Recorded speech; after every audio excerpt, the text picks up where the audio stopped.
Ian, it's a long trip down here and we've come away with a 3-1 loss. How are you feeling? A little bit disappointed. As you say, a long trip.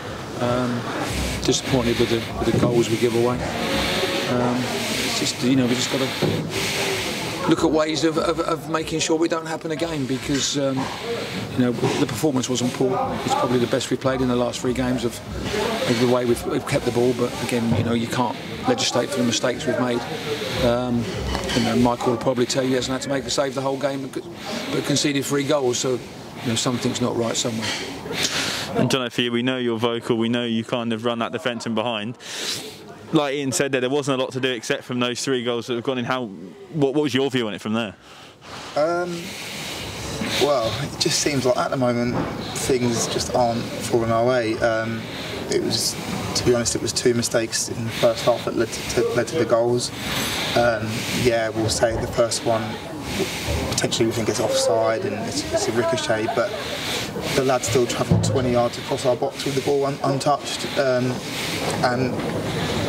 sometimes you can get away with mistakes, but the way we're going at the moment, we're not. So then mistakes need to stop going forward. And then, do you think 3-1 is a fair result of what you've seen, or do you think it tells a different story? No, it's not a fair result, but unfortunately that's football at the end of the day. We have to take it on the chin and accept it. I mean, the lads hit a shot from nowhere to put them 3-0 up, but we could have quite easily had a penalty on Sean. I think everybody agrees. He's had the shot, but the guy's gone through him afterwards. Anywhere else on the pitch, that's brought back for a foul. Unfortunately, in that situation, it's not.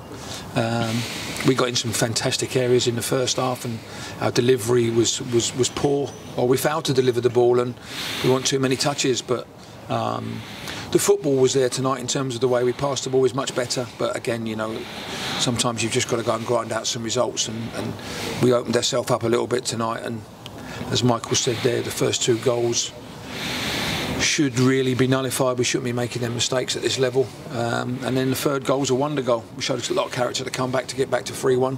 Could have got back to 3-2 as well, and it'd been interesting with 5 or 6 minutes to go if we'd have got back to 3-2. But as I say, we need to be better than that. That's not for me. That's not what we've done all season. That isn't tonight, and we're better than what I felt we showed tonight. Even though I felt 3-1 was a little bit harsh on us. And John, like you say, those 2 mistakes, those aside, those 2 centre backs in front of you, Cal and Tom, seem to be fairly solid at the back. How good is that to see, especially knowing that obviously the goals we've conceded has gone up recently in the season? Yeah, but they're the same players that have been throughout my whole time here that I've played with them. Nothing's really changed in how they play and what they do. They go about their business really well. It's just one of them things, like, what can you say? Someone, especially the 3rd goal, he's turned and he's hit it on the spin and it's gone top bins. And that's just the way it goes sometimes. It wasn't a 3-1 tonight.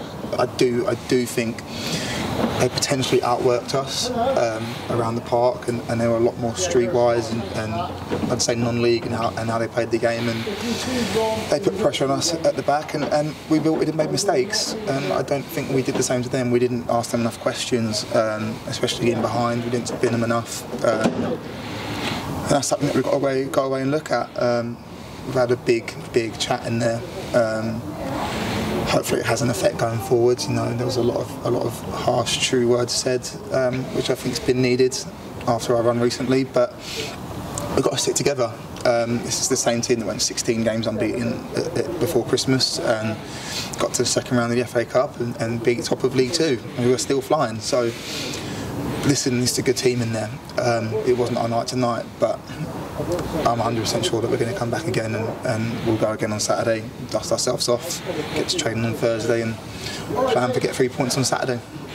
And then just finally, it's been a Tuesday since the start of the season down here. It's never a favourite away day to come this far down, but we had 20 or so fans behind the goal there. How important is it that they keep their faith in this side and keep turning out? I've said all along, Will, to get them to travel here tonight is a fantastic achievement, first and foremost on their behalf, and secondly, the players do appreciate it because they know how difficult it is. Even the players have had to take afternoons off this afternoon to get here, and it's disappointing to give them the result. As I say, I felt at times in the second half the performance was very good. We have to nullify those mistakes. But you know, as I said last Saturday, we need the crowd to get behind us. We need them to make a noise. We need them on Saturday now. We need a big performance from the players, and we need a big performance from the crowd, because you know, we've got to get back to winning ways. And when you're going through this little bit of a turmoil in terms of results and performances, there's only one way you get out of it, is to go and work extremely hard. And I've said all along, is we have to go and work extremely hard. We have to be ugly in terms of the way we play the game at times, but it's all about picking up 3 points, and you know, if we can do it with a good footballing performance, then that's fantastic. If not, we've got to go and grind some results out and make sure we don't give the 2 goals away like we did in the first half today, because there's a mountain to climb at half time. I thought the response at half time was excellent. I felt the way we come out in the second half was good. Didn't score in that first 15 minutes of the second half, and as Michael said, they scored a worldie from nowhere, which puts us back on the back foot. But the players' reaction was good, and we could have had 1 or 2 again in the last sort of 6 or 7 minutes, and if we'd have got to 3-2 with 6 or 7 minutes to go, it might have been an interesting game. But as I say, you can't give 2 goals away and go in 2-0 at half time. Thank you both. Cheers, Will.